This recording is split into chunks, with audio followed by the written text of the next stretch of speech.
తిరుమలలో భక్తుల రద్దీ మళ్లీ పెరిగింది. వైకుంఠం క్యూ కాంప్లెక్స్ మొత్తం భక్తులతో నిండిపోయింది. 31 కంపార్ట్మెంట్లోనూ భక్తులు స్వామివారి దర్శనం కోసం వేచి ఉన్నారు. భక్తుల క్యూ లైన్లు వైకుంఠం క్యూ కాంప్లెక్స్ దాటి బయట ఉన్న ఆళ్వార్ ట్యాంక్ గెస్ట్ హౌస్ వరకు విస్తరించి ఉన్నాయి. టోకెన్లు లేని భక్తులకు స్వామివారి సర్వదర్శనానికి సుమారు 18 గంటల సమయం పడుతుందని తిరుమల తిరుపతి దేవస్థానం అధికారులు తెలిపారు. కొద్దిపాటి రద్దీ ఉన్న రోజుల్లో తిరుమల తిరుపతి దేవస్థానం అధికారులు తీసుకుంటున్న చర్యల వల్ల గరిష్టంగా స్వామివారి దర్శనం లభిస్తోంది.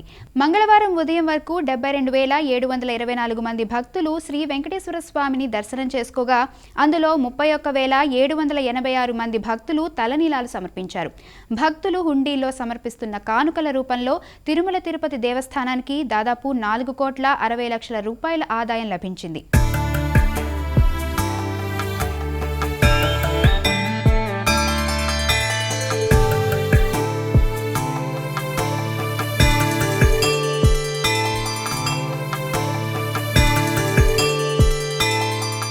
ఇక శ్రీ వెంకటేశ్వర స్వామి పేరుతో ఉన్న ట్రస్టులకు కూడా భారీగానే విరాళాలు అందుతున్నాయి. హైదరాబాద్కు చెందిన వర్మ స్టీల్స్ ప్రైవేట్ లిమిటెడ్ సంస్థ ఎండి అల్లూరి వర్మ శ్రీ వెంకటేశ్వర ప్రాణదాన ట్రస్టుకు 1,01,116 రూపాయలు విరాళంగా అందజేశారు.